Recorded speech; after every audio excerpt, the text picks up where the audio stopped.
तो जय हिंद मेरे प्यारे बच्चों, कैसे हैं आप लोग। मैं आशा करता हूं कि आप लोग अच्छे होंगे, मस्त होंगे। तो आज हम समझेंगे प्रकाश प्रकीर्णन के बारे में, स्कैटरिंग ऑफ लाइट के बारे में। हम पूरा डीप से पूरा डिटेल से समझेंगे। आपका एक एक डाउट पूरा क्लियर हो जाएगा। बस आप बोर्ड पे ध्यान से देखिए और मेरी बातों को समझने की कोशिश कीजिए, ठीक ना। स्टार्ट किया जाए, चलिए स्टार्ट करते हैं। देखिए, प्रकीर्णन का मतलब होता है फैलना।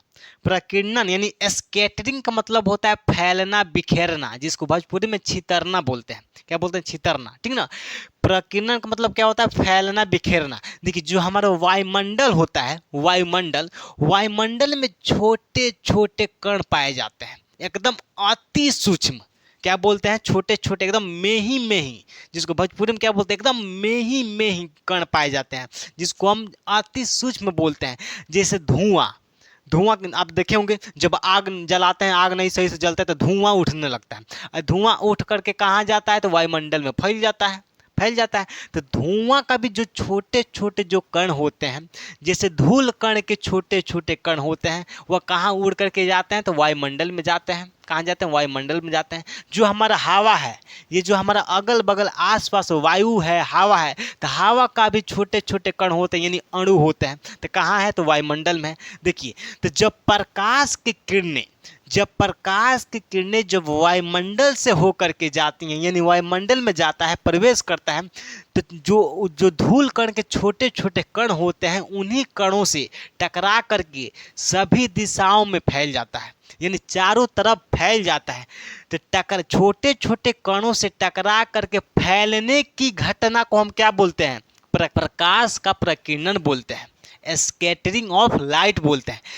अब बोर्ड पे ध्यान से समझिए, तब आपको एकदम पूरा क्लियर समझ में आ जाएगा, ठीक ना। समझाएं? चलिए समझते हैं। देखिए, ये है आपका सूर्य।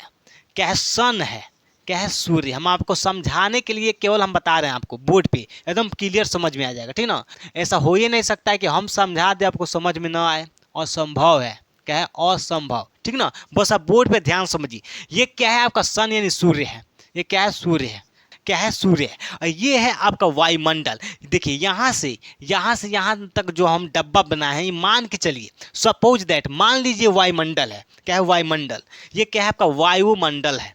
वायुमंडल, रानुमंडल नहीं, वायुमंडल है, ठीक ना। देखिए, जब सूर्य से जब प्रकाश की किरणें जब वायुमंडल में आती हैं, तो वायुमंडल में छोटे छोटे, एकदम अति सूक्ष्म, एकदम छोटे छोटे क्या है? धूल कण है। क्या है? धूल कण है। यानी धुआं के कण हो, चाहे धूल कण है, या वायु के अणु है, या जल के अणु है, यानी छोटे छोटे कण होते हैं। वो हमारे वायुमंडल में क्या होते हैं? एकदम छोटे छोटे कण होते हैं। देखिए, ये पूरा हमारा क्या है? वायुमंडल है। पूरा क्या है? वायुमंडल है। और वायुमंडल में क्या होता है? छोटे छोटे जो ये कण दिखाई देते हैं, क्या है? छोटे छोटे क्या है? कण है। जब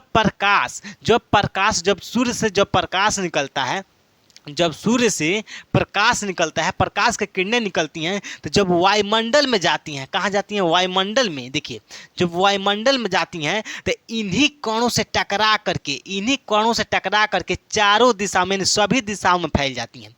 सभी दिशाओं में फैल जाती हैं। यहाँ तो कोई दिक्कत नहीं। फिर से समझिए, तब समझ में आएगा, ठीक ना। देखिए, ये सूर्य है। जब सूर्य से जब प्रकाश की किरणें निकलती हैं, जब वायुमंडल में जाती हैं, तो वायुमंडल में जो हम बिंदी बिंदी जैसे जो छोटे छोटे क्या बनाए हैं? कण बनाए हैं, यानी अति सूक्ष्म कण बनाए हैं। तो अति यानी छोटे छोटे कणों से टकरा करके प्रकाश की किरणें सभी दिशाओं में फैल जाती हैं, चारों तरफ फैल जाती हैं। तो छोटे छोटे कणों से टकरा के फैलने की घटना को हम क्या बोलते हैं? प्रकाश का प्रकीर्णन बोलते हैं, स्कैटरिंग ऑफ लाइट बोलते हैं। यहाँ तक कोई दिक्कत है? अब बताइए, यहाँ तक कोई दिक्कत है? ये क्या है? प्रकाश के किरण है। क्या है? प्रकाश के किरण।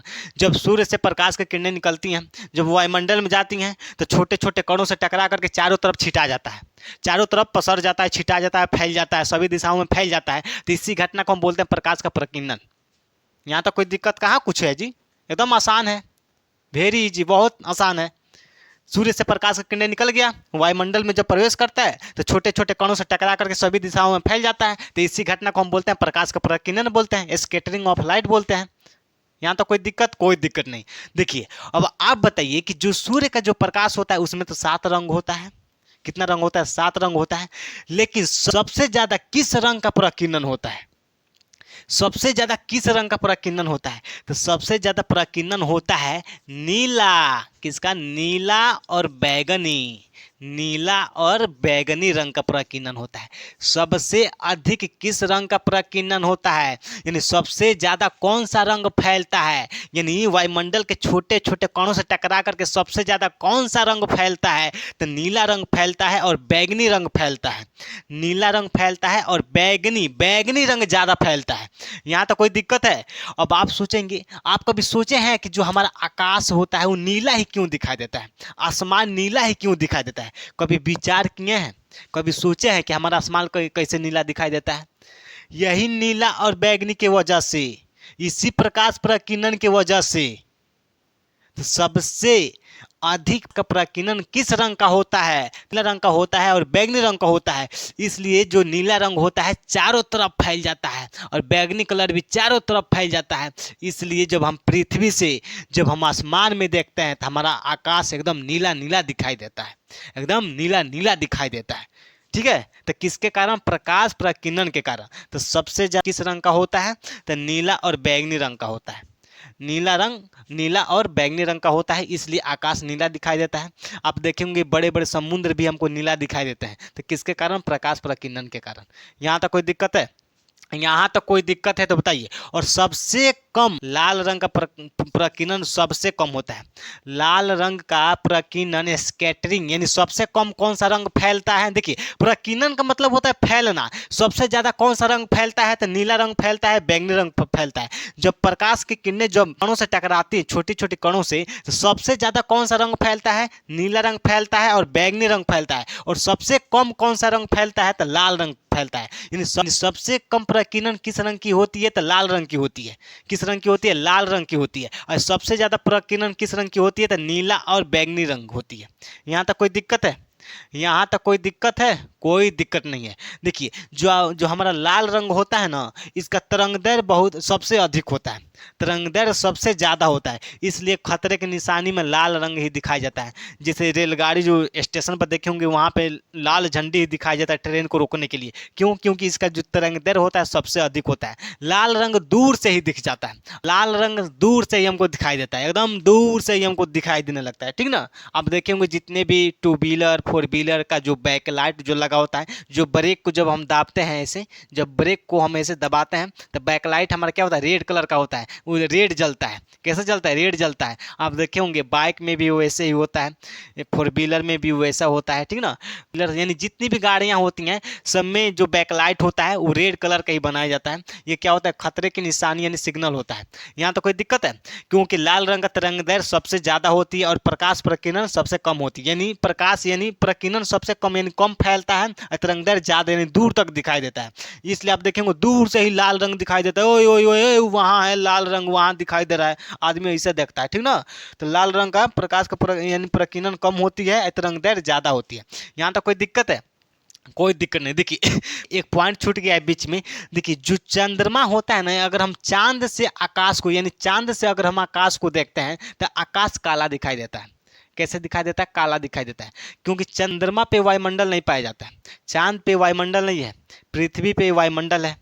पृथ्वी पे वायुमंडल है। अगर हम पृथ्वी से आकाश को देखते हैं तो हमको नीला दिखाई देता है, क्योंकि वायुमंडल है तभी तो प्रकाश का प्रकीर्णन होता है। और जब प्रकाश का प्रकीर्णन होता है तभी तो हमको आकाश नीला दिखाई देता है। लेकिन चंद्रमा से अगर हम आकाश को देखते हैं तो आकाश काला दिखाई देता है। कैसे दिखाई देता है? ब्लैक दिखाई देता है, काला। क्योंकि चंद्रमा पे वायुमंडल है ये नहीं है, और जब वायुमंडल नहीं है तो प्रकाश का प्रकीर्णन होगा ही नहीं। कहाँ से प्रकाश का प्रकीर्णन होगा? नहीं होगा। तो प्रकाश का प्रकीर्णन होता नहीं है, इसलिए हमको चांद से यानी चंद्रमा से आकाश हमको को काला दिखाई देता है। और पृथ्वी पे वायुमंडल है, वायुमंडल है तो प्रकाश का प्रकीर्णन होता है। तो इसलिए पृथ्वी से हमको आकाश नीला दिखाई देता है, चंद्रमा से आकाश काला दिखाई देता है, पृथ्वी से आकाश नीला दिखाई देता है। ठीक है? यहाँ तो कोई दिक्कत है? चलिए अब इसको हम पढ़ लेते हैं, ध्यान से बोर्ड पे देखिए। जब प्रकाश किसी ऐसे माध्यम से गुजरता है जिसमें अति सूक्ष्म का मतलब होता है एकदम छोटा कण है। ठीक ना? आकार के कण जैसे धूल, धुएं का कण। आप देखेंगे जब धुआं वगैरह उड़ के वायुमंडल में जाता है, धूल कण भी वायुमंडल में उड़ के जाते हैं, ठीक ना। वायु के अणु विद्यमान होते हैं, यानी हमारे वायुमंडल में छोटे छोटे कण क्या होते हैं, विद्यमान होते हैं। इन कणों द्वारा प्रकाश का कुछ भाग सभी दिशाओं में फैल जाता है। क्या होता है, कुछ यानी कणों से टकरा करके सभी दिशाओं में क्या होता है, प्रकाश फैल जाता है। तो इसी घटना को हम क्या बोलते हैं, प्रकाश प्रकीर्णन बोलते हैं।